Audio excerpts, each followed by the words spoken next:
5.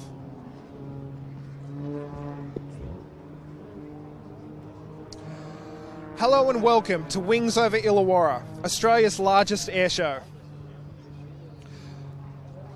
My name is Levi Parsons and we are thrilled that you could join us here on this beautiful sunny afternoon in the Illawarra.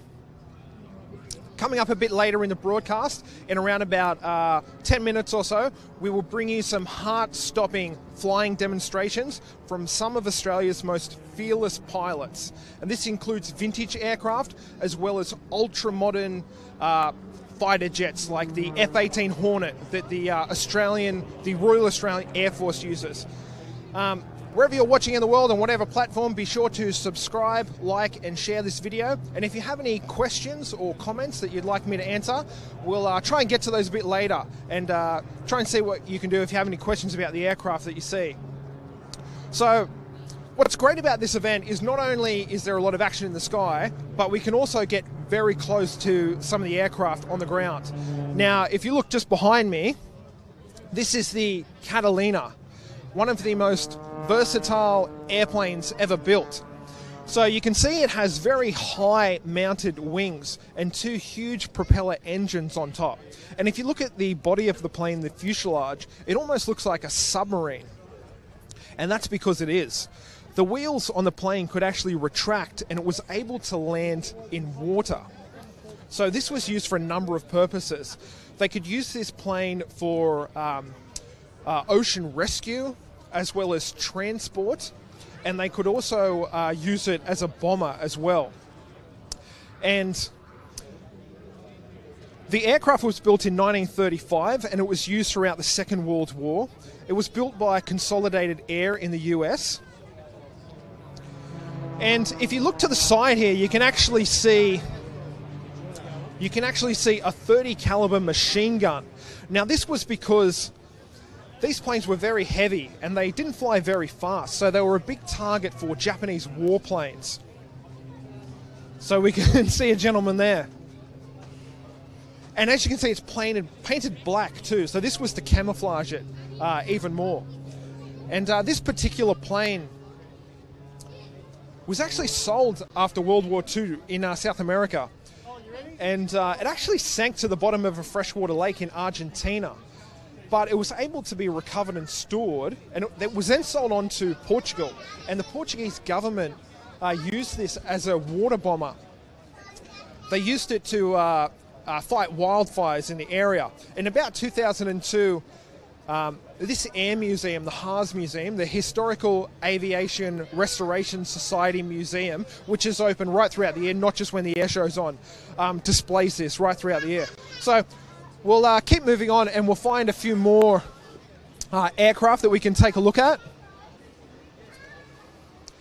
So if you look directly ahead of us now, this is one of the fastest aircraft ever built, even to this day. It was built in the early 70s. It's a US-built plane called the F-111 bomber. It was built by General Dynamics, and unbelievably, it can travel at 2,500 kilometers per hour. Now, unlike the previous aircraft that we saw, that's a very multi-purpose aircraft, this plane was built for one reason: extremely high velocity bombing. So it could carry 20 ton of bombs, and it was actually nuclear capable.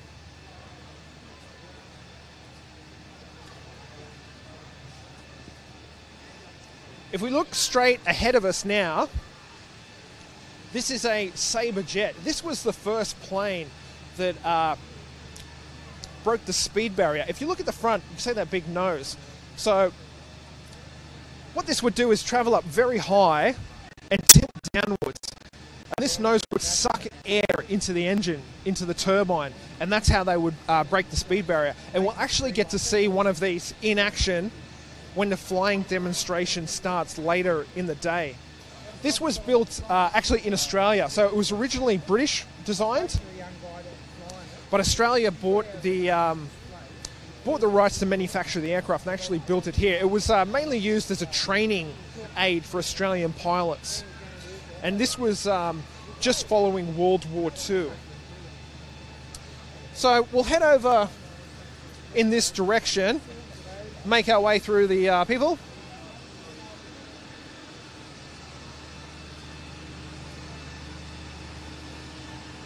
Over here is the, it looks like a missile.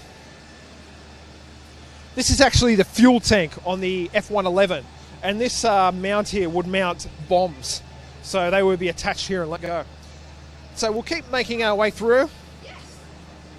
And to my right, which is behind us here, this is the NEP CP-20. So I'll get our camera to look this way. So this was a submarine hunter. This would fly at extremely high altitudes, and it would drop torpedoes on submarines and other boats, enemy boats that were in the water. You can see two huge propellers. These were actually Wright brothers engines, the famous Wright brothers that were responsible for the first flight. So we'll keep moving along here.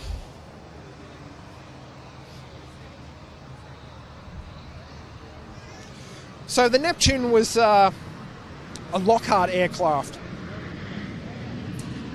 and it was built in 1945.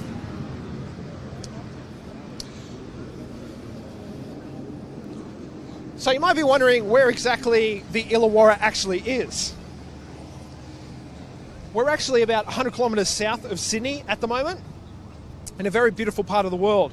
So over to my left here is Mount Kembla, and this is actually Royal National Park and rainforest. So it's for nature lovers, it's a beautiful part of the world. And actually to my right, just a couple of kilometres, is actually the Pacific Ocean. So it's a place where the mountains meet the ocean, so very popular with tourists. Usually, this is a pretty laid-back, pretty quiet part of the world, but not this weekend. This weekend it's all about action, and it's all about thunderous jets tearing up the sky. But even though it's very noisy, locals don't mind, because the event generates about $1.5 million US to the local economy.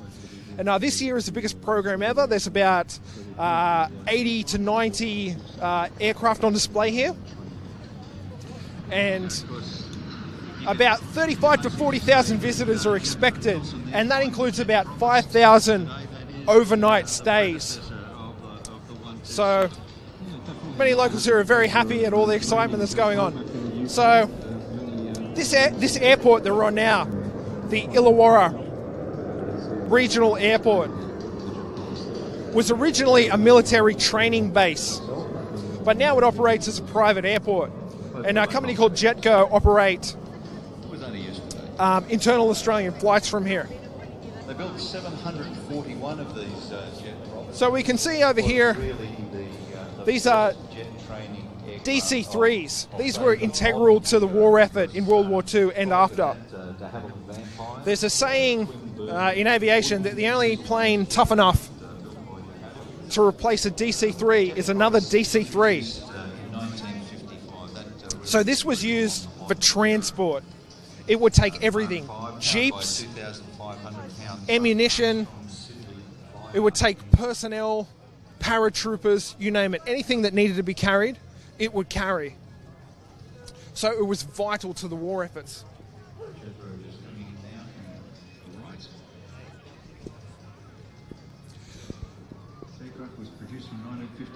As you can see, here's another. And these aircraft were created by Douglas in the US. In 1935, originally, they flew. They have a cylinder Pratt engine that you can see uncovered there.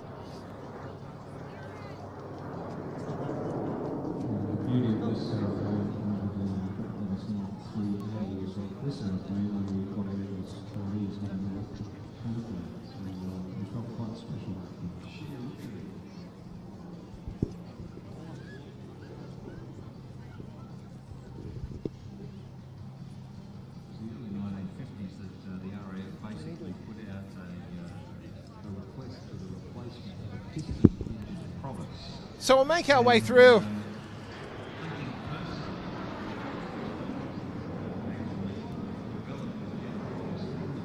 This is the same DC-3, but this was converted to a passenger jet, and this is Trans-Australian Airlines. This was an airplane that would operate inside of Australia. But in around about the 90s, Qantas merged with the government-run Trans-Australian Airlines. And right in front of us now, this was the first ever plane that flew the famous kangaroo route. It's called the Super Constellation. So we may even be able to actually get on board, if you want to do that. So we'll just try and move up the stairs here. Hi, how are you?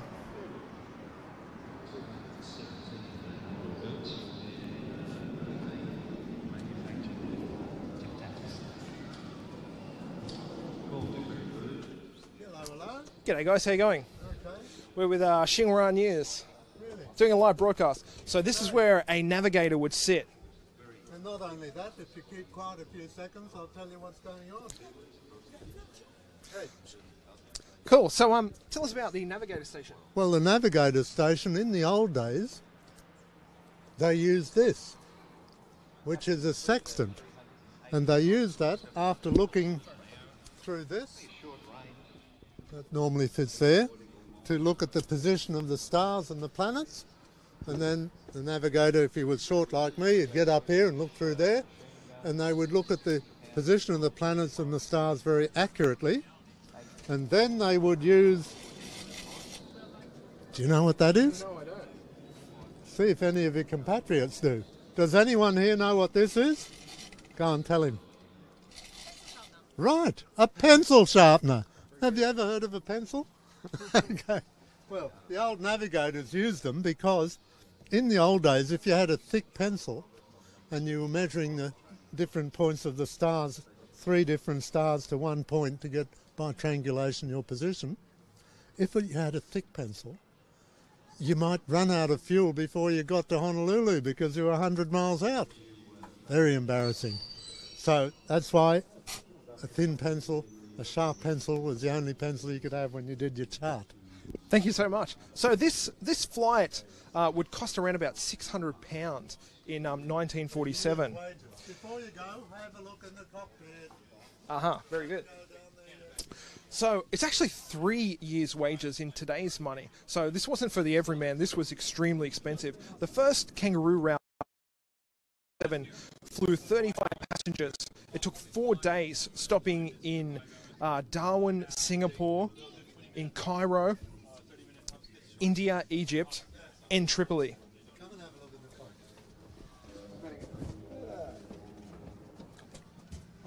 Excuse me, guys. Thank you.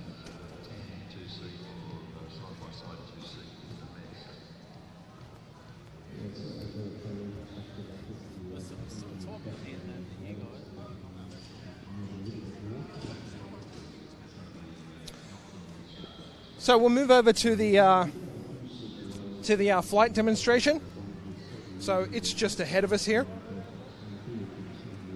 and quite a sunny day today, and many people here.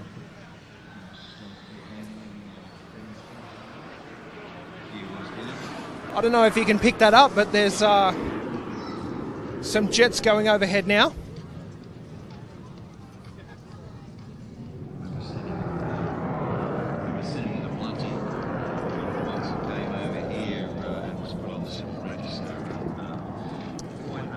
So right behind me over here is actually an F-18 jet that we'll get to see in action later. And this is integral to the Royal Australian Air Force capabilities. It's a air-to-air combat plane, and it can also refuel in the air without stopping. It can fire short-range missiles and fly very high and drop bombs.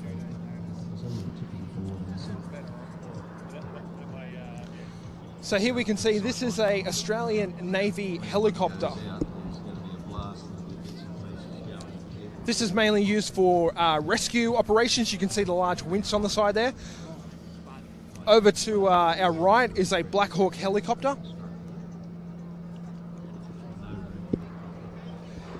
And right behind that is a 747 Qantas airplane. This was the first jet carrier, the first Qantas 747 that flew to London. You can see the long reach. And you can even see people standing on the wing there. So part of today is, if you want to, you can go up on the plane, go through the cargo decks, and also walk out along the wing. So I probably wouldn't like to do that when it was taking off, but it's probably nice for today. This helicopter here is a EC-135. So this is mainly used for training, but it's very popular with state police departments around the world.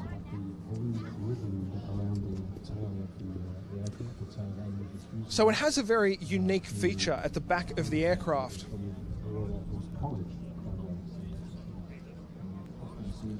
So, unlike most helicopters, the rotor, which is called a Fenstrom rotor, it's built into the aircraft here. Now, this is a European-built helicopter, or a German plane.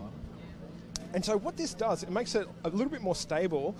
And if a pilot is around an area with trees, like they are performing a rescue or close to buildings or something like that, if it touches the end of the helicopter, it might not be disastrous, whereas an open blade would be quite catastrophic. So the reason you don't see this on many helicopters is because it's extremely expensive and difficult to build that into the back of the helicopter. So we'll make our way over to the flying demonstration.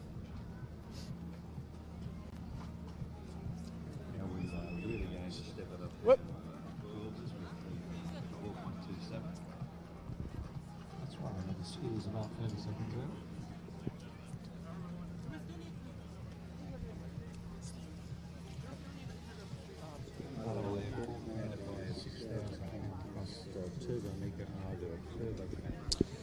Okay, so here we are at the media section. Okay, cool. So here we are at the media section. We're going to have a quick chat to someone that's helped organise today. Hello, Steve. How are you going? Steve Fisher. So, tell me a little bit about this event and how it got started. So this event's been going since about 2007. It actually started as an airport open day, just a small airport open day. Sort of morphed into an air show after 2 or 3 years, and from there it's just grown from strength to strength. So tell me about the kind of work that, the preparation that's involved in coordinating a day like this, thousands of people, planes roaring across the sky. Just like that What have one. you been up to in the last few days and weeks? Yeah, so this really takes 12 months of advanced planning to get these sort of things going. In fact, in some cases, you've really got to plan about 1.5 years. When you're looking at getting defence aircraft, you've really got to book those quite a long time ahead. So it's just a matter of really coordinating how many aircraft we can get here. Once we know what we can get, we can work out a flying program.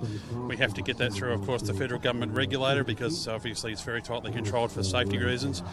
And there's other things like organising toilets and amenities and catering and all that sort of stuff. So it really does take a good year in advance of planning. So pretty much next week after the air show is open, we might take a breather for a day or two, and then it's straight back into our planning for the next one. Wow. And so, how do locals see this event? How do they feel about all the action this weekend? I think they're pretty excited. We've got about 20,000 people here today, and we're looking for about the same sort of number tomorrow. This is a big regional centre just south of Sydney, and it's very exciting. It brings a lot of people into the region, which is great for tourism. And when it brings a lot of people into the region, it brings a lot of money, and it supports a lot of local businesses, and it allows us to support a lot of local charities and causes. So it's all about a big community partnership, really. And so tell me about some of the people that are involved in restoring aircraft and flying these vintage aircraft. I mean, most people play golf, do a bit of gardening. They're a bit different. What's the community like, and what kind of walks of life do these people sort of come from? I think it takes somebody who's extremely passionate about aviation. A lot of these people that you find that are restoring aircraft, a lot of those have come through the military or the airlines, that sort of thing, and they just have this passion for aviation. It's something that it's hard to describe unless you've been a pilot, I think. It just gets in your blood, and a lot of people, if they're passionate for it, if they've come to a position financially in life where they can afford to do it, then it's very important to keep historic aircraft flying. So I think that's really what it comes right down to. And you get a lot of that coming from airline pilots, military people, ex-military people, and civilian pilots too. It's such a broad range of people that do it. And what can we expect from the F-18 Hornets later? Well, the Hornets will come up now. We've got Trails here, the pilot. He's the specialist Hornet display pilot for the Royal Australian Air Force. You can expect some high energy manoeuvres. He'll also do some low speed handling to show the low speed handling characteristics of the Hornet. You've got to remember the Hornet's been around since the 1970s, the design, and it's just been continually upgraded. The Australian Air Force has had them since about 1984. They're coming to the end of their lifespan now, but still a highly capable aircraft. And the idea for the Air Force being here displaying that is to demonstrate all of the high speed and low speed capabilities of that aircraft. Thank you, Steve. Thank you so much for joining us. We're going to start filming the flight demonstration. Thank you. Worries. Thanks for having me. Cool. So we'll make our way through.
But put your hands together for Flight Lieutenant Chris Sakowski.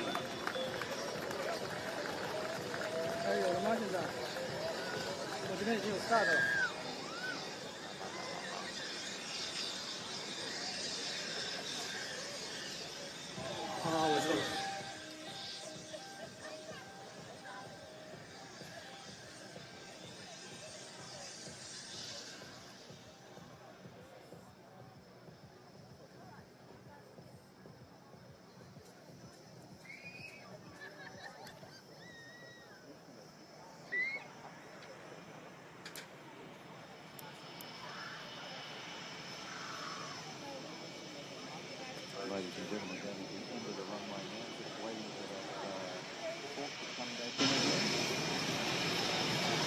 We have Matt Hall. Matt Hall is our Australian representative on the Red Bull team. And he has just won one of the events. The next one coming up is the Sabre in Japan. Now Matt was told, he was basically told by his careers officer at school that he would never fulfill his dream to become an RAAF pilot. He actually gained his pilot's license in 1989, but having been told he'd never be a RAF pilot, he said, well, I've never tried anyway.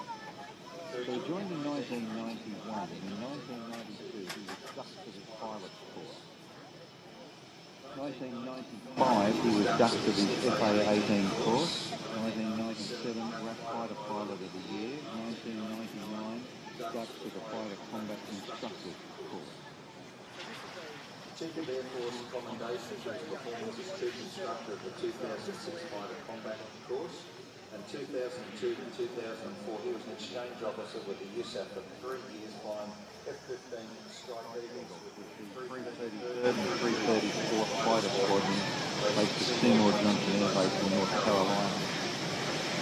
Transferred to the 336th Expeditionary Fighter Squadron, the Rocketeers, and participated in air combat operations over Iraq during the first Operation Iraqi Freedom, where he led sections of the squadron on bombing operations. He won the Air Medal with Oak Leaves, the Aerial Achievement Medal from the US, and the Iraqi Active Service Medal. So we can basically say, if your career instructor tells you that you can't do something, tell him you can and go out and do it.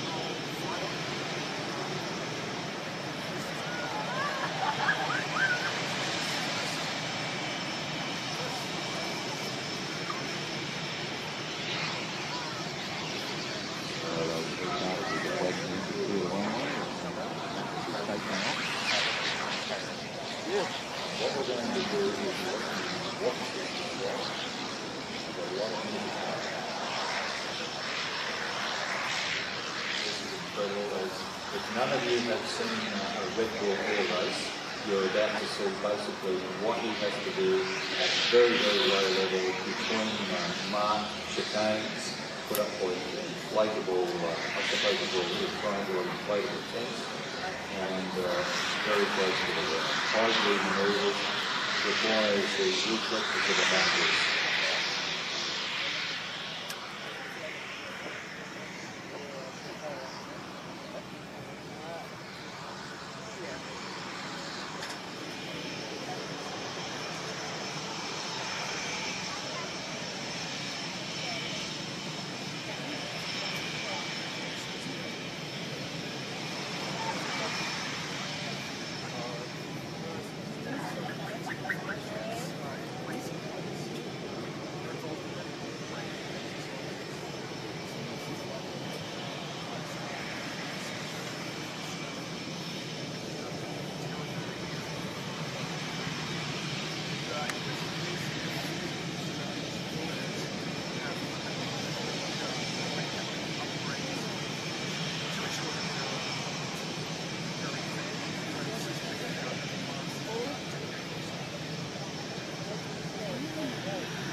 Gentlemen, get prepared for something extra special. Matt Hall, coming from your left.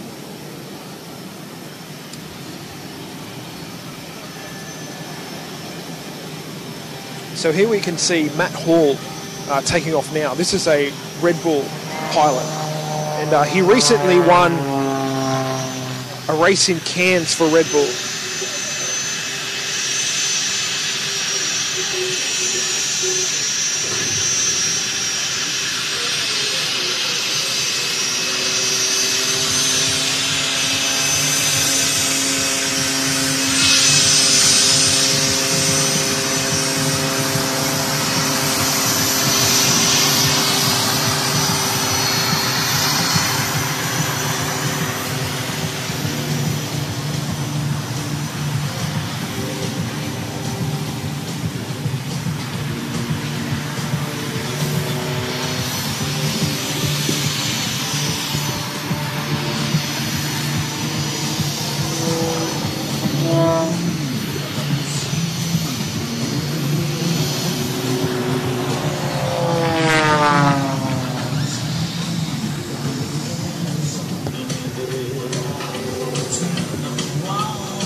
ladies and gentlemen, boys and girls, what's the use of that? Put your hands together for Matt Hall.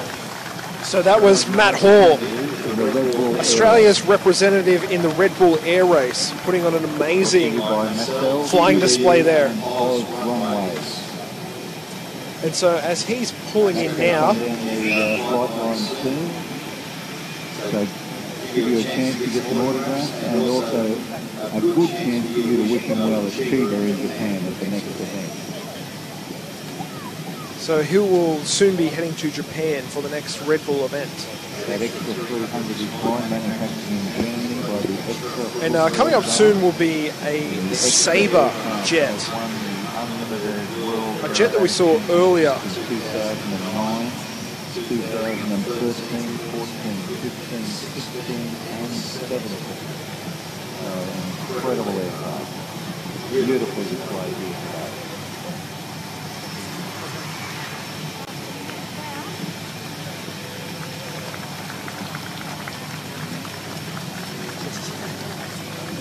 Also just been advised that the Russian roulette. So you can see him here. This is Matt Hall waving to the crowd as he goes past. Flying those man chains and the Very cool customer. Some patches and badges, etc. The guys love actually talking to you guys about what they do. They love that car.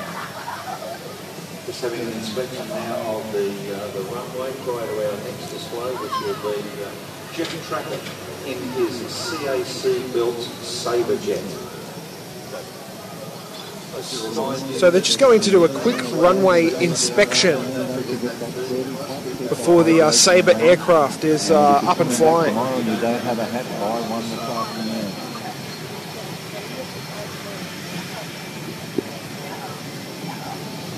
Great attendance here today. We'd like to thank you all for coming and supporting this. Mark and Terry White have done an absolutely incredible job putting this together. As I said this morning, a couple of years of very severe weather down here. They continued on with it because they had a passion for it. So the Sabre jet was designed by the US Air Force by a company called North American Aviation immediately following the Second World War. It was first flown in 1947. Look at this beautiful aircraft packaging out now. And so we're just waiting for it. Shouldn't be too much longer. When I was a kid, if somebody said to me, draw a jet fighter, you have swept wings, you have a swept tailplane, you have a swept fin and rudder, and that's exactly what you have here. So I'll read you a comment from one of our viewers. Malina Albo says, my son likes to ride the airplanes. He wants to be a pilot someday. Take care, guys. Well, good luck to him. I hope he does become a pilot. We built 112 So there were 112 of these Sabre aircrafts that you're about to see built in Australia after the war. Primarily used as a training vehicle.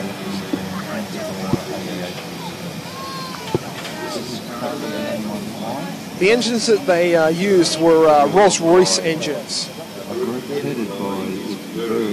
So they weigh about 7,000 pounds.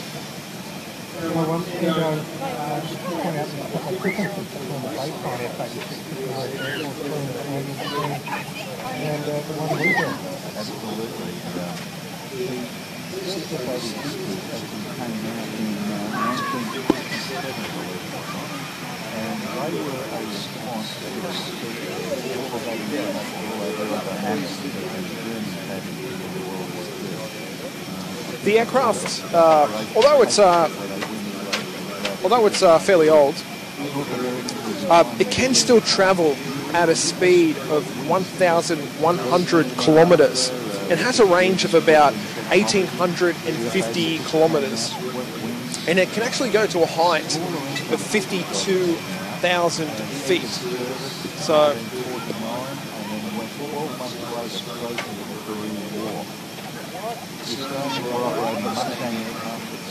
wanted to get, and we were trying to get even more really US airports to have the in the meantime, they picked up a license to manufacture the F-86 who was on that lead in missions to pick up the Wirral one. The guy who suggested the Maritime as well. He said we need to build the F-86. So it shouldn't be too much longer before the Sabre takes off. The American 5,700 pound thrust. And he decided we needed the Avon, Rolls-Royce Avon, 7,500 pound thrust. But it was 400 pound lighter. It was just listen to the sound of this beautiful aircraft. So it's just heating up now, the engine. They've done a runway inspection, and so everything's clear and ready to go. We can see it zipping along here. It's about to take off, so enjoy.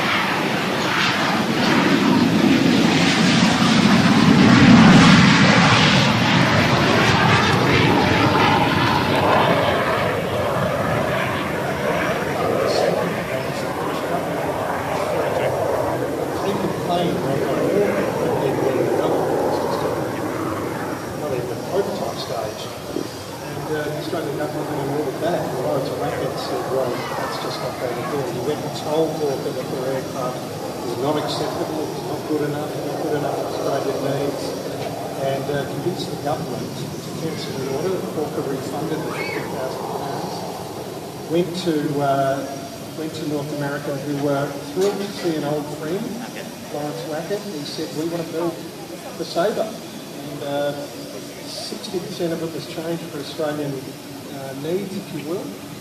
And we had what's commonly regarded at the end of it, the finest version of the Sabre in the world. Absolutely correct. Well, the engine was 400 pounds lighter, so they had to move the brake point in the fuselage, because had you put an engine into a Sabre, you actually split the fuselage in two vertically, take the tail off, slide the engine in or out, and then bolt the tail back on. But because the Avon was lighter, they had to relocate the fuselage to put the centre of gravity in the right spot. Wackett also said that the 20mm cannon, the 50 caliber machine gun, that was World War II when we needed something with more firepower.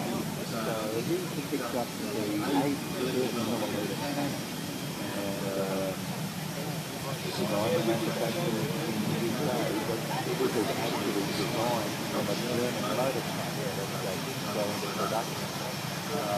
The aircraft also had a different amount of air that it could air. It swallowed at 25% more air, so they had to actually build a wedge. So here it comes overhead now.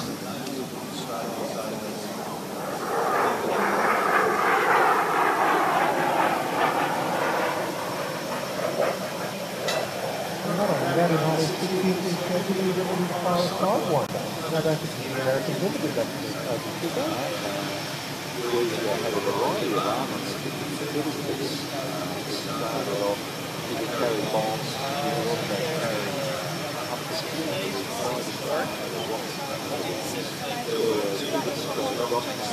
2 pointing that way.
gas from the tank was actually ingested into the intake and it was causing the engine to flame out. So they had to completely redesign the actual blast tube for them to prevent that. That was an Australian innovation. Quite clever, a lot of the modifications have been incorporated into it. Never actually changed the North American aviation procedure. A remaining type of bank sequence. So, some of the people that really good. So one of the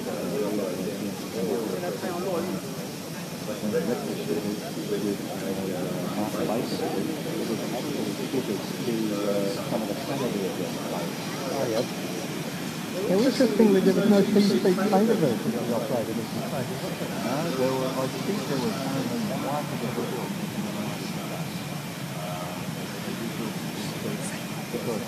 by that time I was looking at the F-100 and the F-100. So this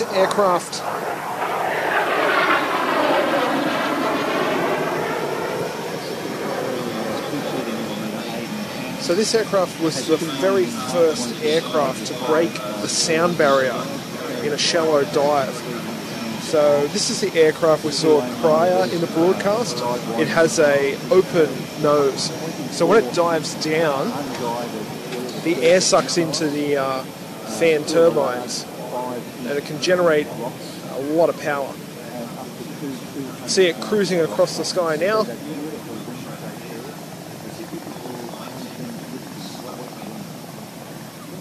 Point out that around the time of the Korean War, it was actually served there. We had Mustangs and the Meteor on there because the engine service wasn't really late for Korea.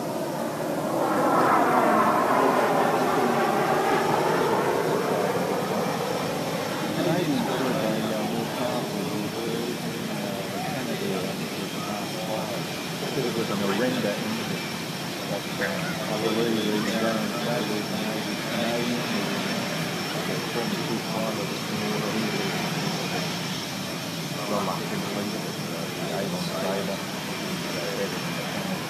You have the recording of that? he'll deny it till the day that he passes away. He had 377 squadrons based on the Butterworth up to between 1958 and 1960. That was part of he also had Sabres up there on the Constellation with Indonesia. That was a period of a lot of success for that particular region there. Because of a false thought that they were saying that it was recolonialisation of the area. We're looking towards potentially invading Malaysia. So the British were there, we were there. And this follows on from the Malayan campaign. Just traffic just doing the aircraft back in now, quite slow apart.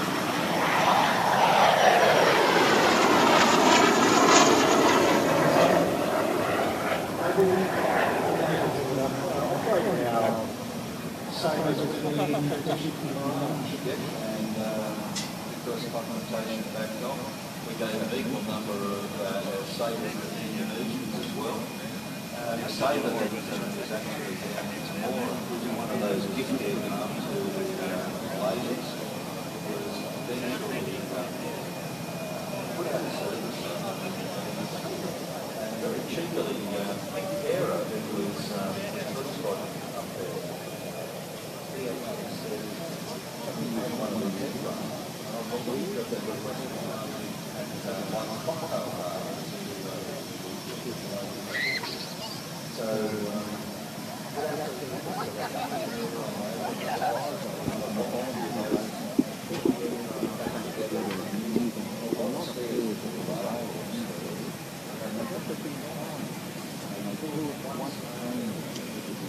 So the Sabres were used by a number of different countries. The United States Air Force operated Sabres, as well as Japan, as well as Spain, end career.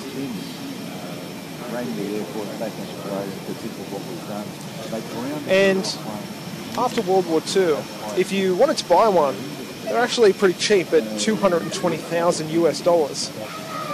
Not sure what that translates into today, but I'm sure very expensive.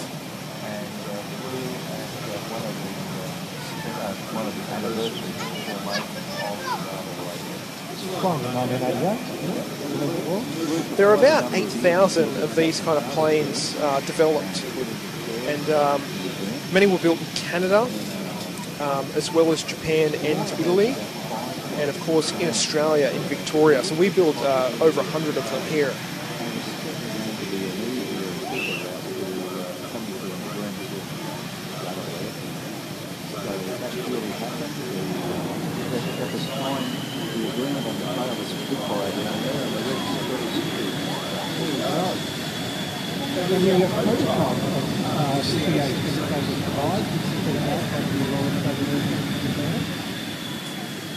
Okay, and we can see a F-18 Hornet warming up here.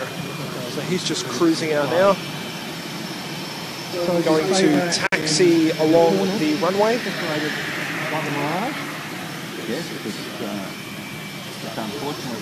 So this is an air-to-air fighter. It can also be an air-to-ground fighter.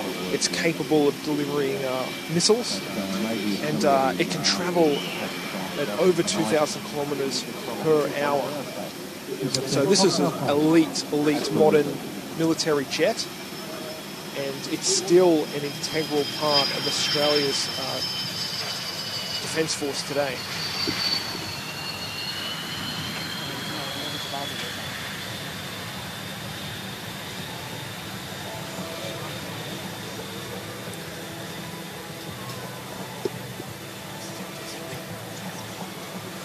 So, I've got a couple of comments here.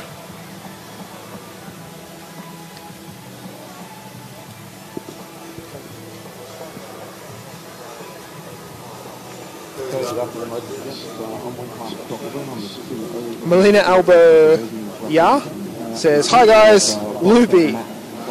It's nice, very, very nice. My son likes the video. Good." And we have a comment from Chun Goswama. I hope I got your name right. My apologies. Nice pic, bro. Nice video. Very good. Thank you very much. Orlando B says, "Explain why the video is not roaming." Rooming?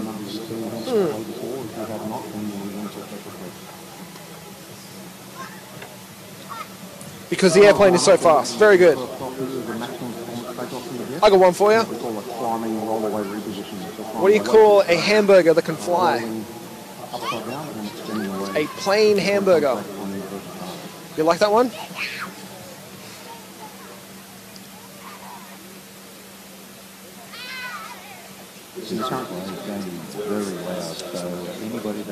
So we're just waiting for the F-18.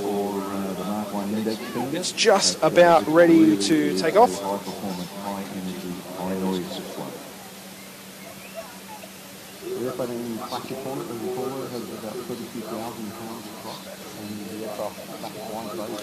Mashid Rashad says, "Hello from Pakistan."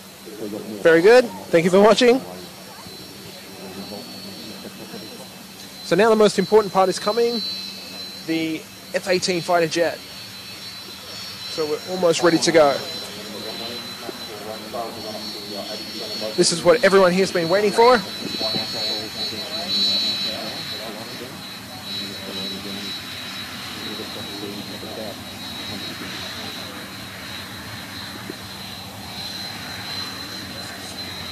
So this is the Sabre just rolling in now, just completing its run.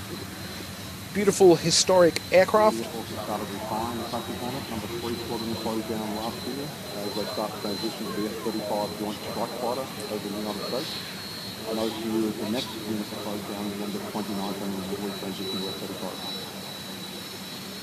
So we have some more comments now. Adam Webb Jr. says hello from California.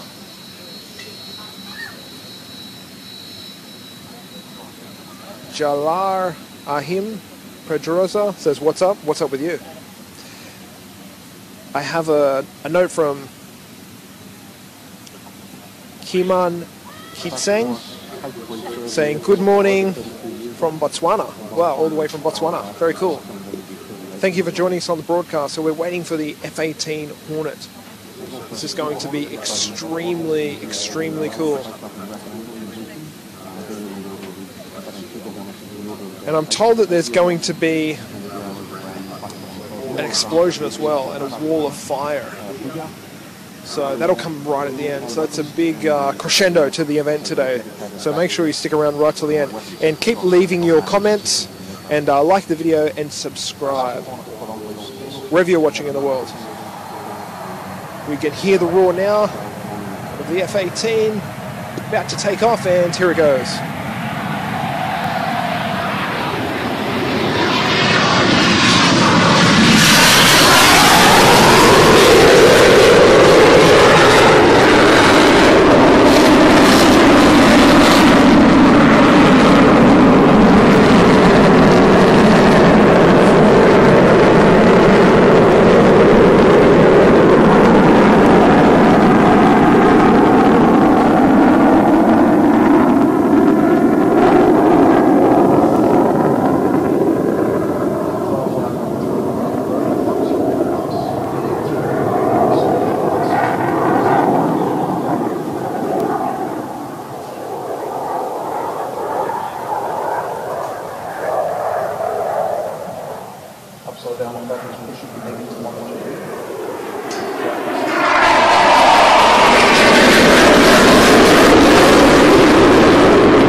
So this is the thunderous F-18 Hornet cruising above us right now.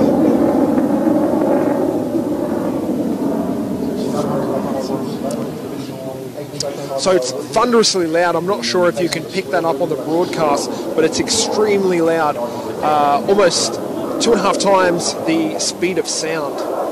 So unbelievable G-force is thrust upon the pilot. So they need to meet a lot of physical demands to be able to actually pilot the vehicle. Here it comes around again for another pass.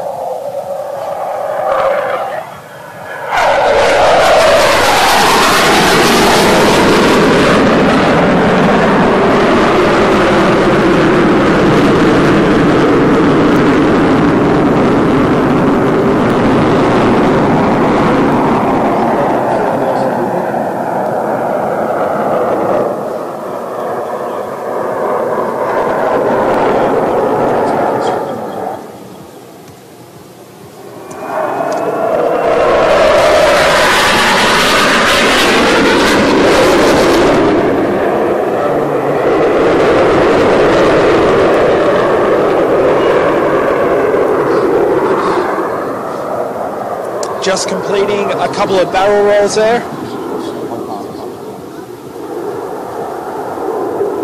That's heading off towards Mount Kembla.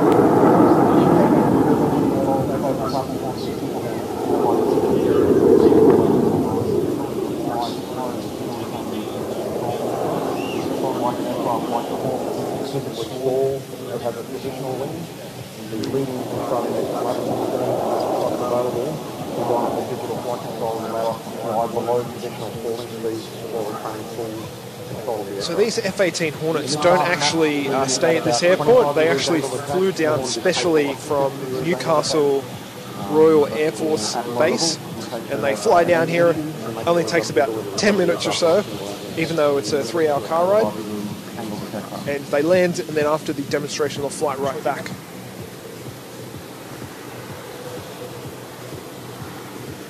We can see it cruising in now, with its nose up in the air. For example, air-to-air combat where we can point the nose of the aircraft well beyond original what this is installed. So it's going to stall the aircraft, we believe.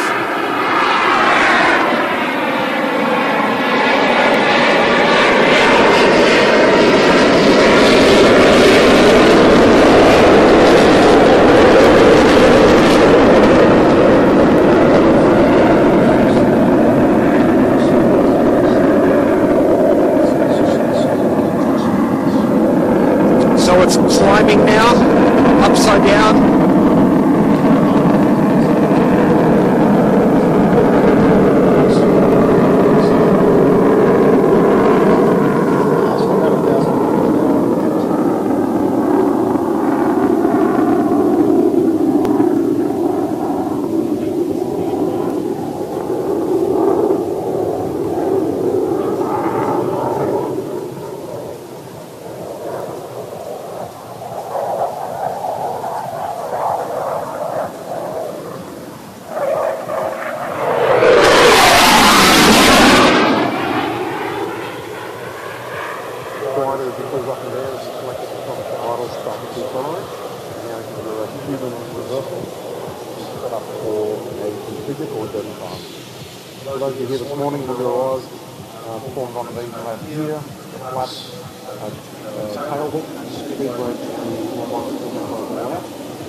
So it's just heading away to the south now before it turns around and thunders back towards us. So F-18 was designed to land on aircraft carriers. They have a relatively low approach speed, only in the order of 120 to 130 knots at low fuel weight, which is about out 200 to 220 kilometers an hour. So here it comes now, very low speed, very low heights.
Very large explosion there. That was the wall of fire. Caught a lot of people off guard. So a very spectacular way to end the show there.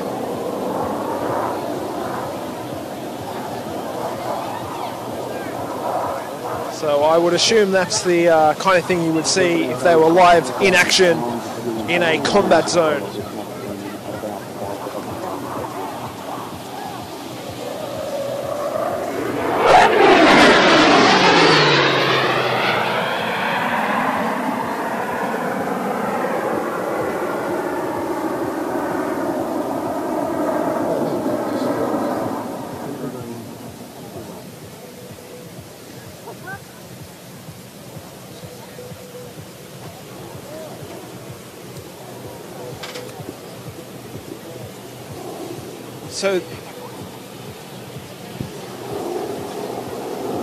So the F-18 Hornet is now coming into land. lower approach to the runway rather than tumbling down. We'll have to go to Very heart-stopping performance by the pilot. Very, very exciting. So we're going to leave it there. Thank you so much for joining us. We've really had fun having you here.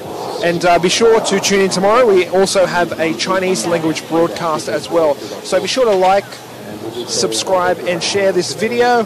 And it's been a pleasure having you here at Wings Over Illawarra. I'm Levi Parsons for Xinhua News Agency.